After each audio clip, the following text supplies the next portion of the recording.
हृदय बांधी होइथिबा संपर्क बहुत अजब होइथाए।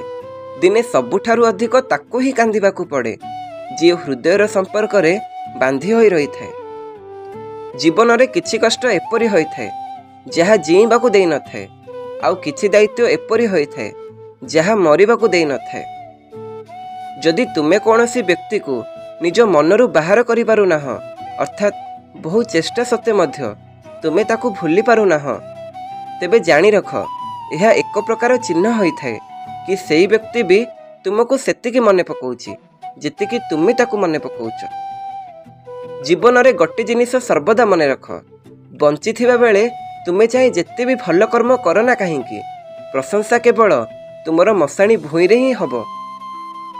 खराब समय रे संपर्कीय मानकर कथा, सांग मानकर बाहाना आउ दुख भरा गीत सुनिबाकू पड़ी थाए, किंतु दिने से कथा बाहाना गीत जीवन रे दृढ़ साहस होई लक्ष्यपथ हासिल करिबारे साहाय्य करिथाए।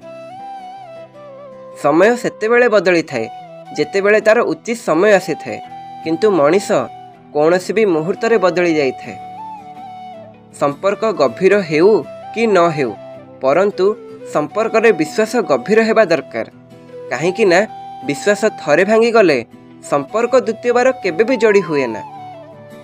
जीवन रे सरी जीवा भली किछि भी नाही, निजे थरे भाबिकी देख, सबु बेले गोटे नूतन आरंभ तुमर अपेक्षा रे रही थाए। चाहे तुमे लक्ष्य पथरे असफल हुओ कि प्रेम रे विफल हुओ, एई दुईटी जाक जीवन रे गोटे बड़ परिवर्तन आनी थाए।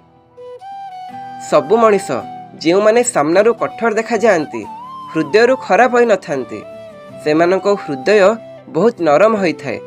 तेणु बाहरु काहार रूप देखी गुणर सर्टिफिकेट ताकू केबे भी दियो नाही। आजिर दुनिया रे जदि काहा उपरे अधिक भरोसा करी रहिबो, सेतिकी जल्दी तुमर भरोसा भांगी चुरमार हेई जिवो। काहेकि ना हृदय सह खेलिबारे एबर लोक बहुत पारंगम। हृदयरू भल पाउथिबा लोक केबे भी सामना रे कहि न थाए कि मु तते भल पाउछि, बरम तुम प्रति थिबा तार से चिंता स्पष्ट जणाई दिए कि से तुमको केते भल पाउछि। आउ जे प्रेमर मूल्य ही बुझी न थाए, प्रतिटी कथार मतलब खोजी थाए, सेई प्रेम जेतेबेले तुमको छाड़ी चली जाए, सेतेबेले तुमे तुम जीवनर नियम ही बदलाई दियो। जहार तुम प्रति चिंता नाही, भल पाइबा नाही, ता पई कांदिबा ही बंद करि दियो। ए दुनिया रे प्रेमर भाषा समस्ते कहंती, किंतु चालंती मतलबर भित्ति प्रस्तर उपरे, अर्थात संपर्क रूपक घरर कांथ मतलबर छोट छोट इटा खंडारे निर्माण करिथांती, जहाकू विश्वास रूपक तफान अति सहजरे भांगी देई थाए। आजिर दुनिया रे काहाकू सम्मान देउछ तो सेतिकी ही दियो जेतिकी से तुमको देउछि, काहेकि ना दरकार ठारू अधिक सम्मान तुमर ही सम्मान हानि करई थाए।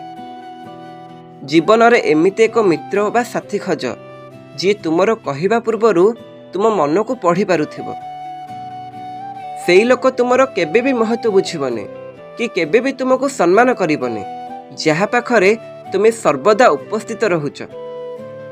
शरीर को छुईला वाला हजार मिली जाती, किंतु हृदय को स्पर्श करिबा वाला को ही सच्चा प्रेम कहा जाए।